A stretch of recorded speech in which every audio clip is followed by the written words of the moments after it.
Mongolia, a land of painted deserts dancing in mirage.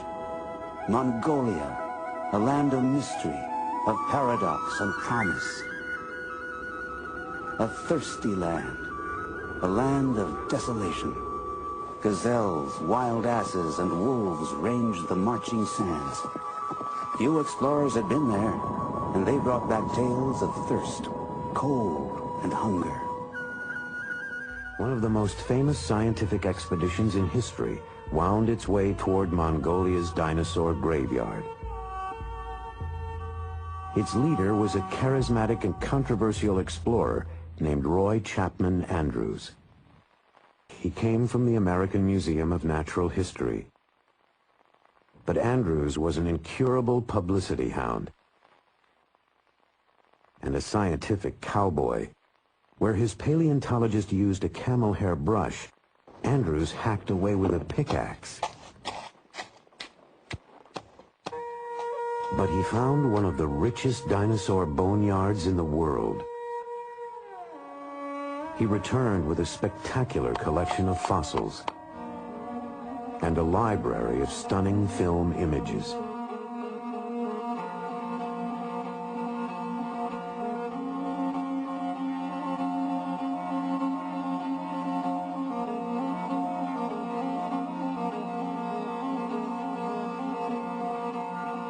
But in the 1920s, communists seized power in Mongolia. The open door to the west slammed shut. For the next 65 years, the fabulous fossil fields of the Gobi were forbidden territory. Roy Chapman Andrews thought he'd solved the problem in the 20s with a new piece of technology. When it was announced that we were to attempt a scientific exploration of the Gobi Desert with a fleet of motor cars, men said that we were little less than fools. Only camels had been used in that country. We had 40 men, 8 motor cars, and 150 camels to carry supplies. It was the biggest land scientific expedition ever to leave the United States. Roy Chapman Andrews. From China, Andrews headed northwest. He left Peking, then crossed over the border, and drove deep into the parched heart of outer Mongolia. Mongolia, a land of painted deserts dancing in mirage. Mongolia, a land of mystery, of paradox and promise. A thirsty land, a land of desolation. Gazelles, wild asses, and wolves ranged the marching sands. Few explorers had been there, and they brought back tales of thirst, cold, and hunger. But Andrews found one more thing: mud. Our average speed was only 4 miles an hour. Rocks, ravines, washouts, and ditches followed one another in rapid succession. Without a doubt, there were hundreds of bones lying just beneath the surface. But where? If only my eyes could pierce that baffling surface and get a glimpse of what lay concealed. Within minutes, they were finding fossils. Andrews and his team had stumbled onto the mother lode of dinosaur bones.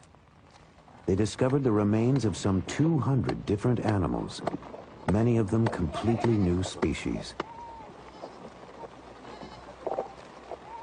The fossils revealed a world that Andrews found alien and terrifying.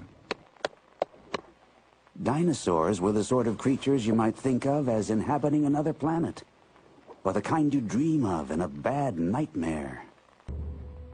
Roy Chapman Andrews, too, spent more than a few days wandering the Gobi. But in the end, he blundered into a discovery that stunned the world. A member of his expedition literally stumbled across a critical link in the great chain of being. On July 13th, George Olson reported that he had found some fossil eggs. We did not take his story very seriously. Nevertheless, we were all curious enough to go with him to inspect his find. There could be no mistake. Our paleontologist finally said, "Gentlemen, there is no doubt about it. You are looking at the first dinosaur egg ever found."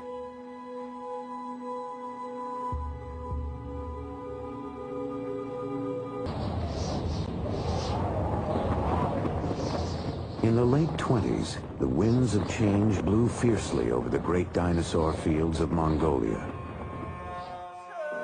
That's when Roy Chapman Andrews was forced to leave the Gobi forever. We are more than ever convinced that Central Asia was a paleontology Garden of Eden. Still, we have shown the way, have broken trail, as it were. Later, others will reap a rich harvest.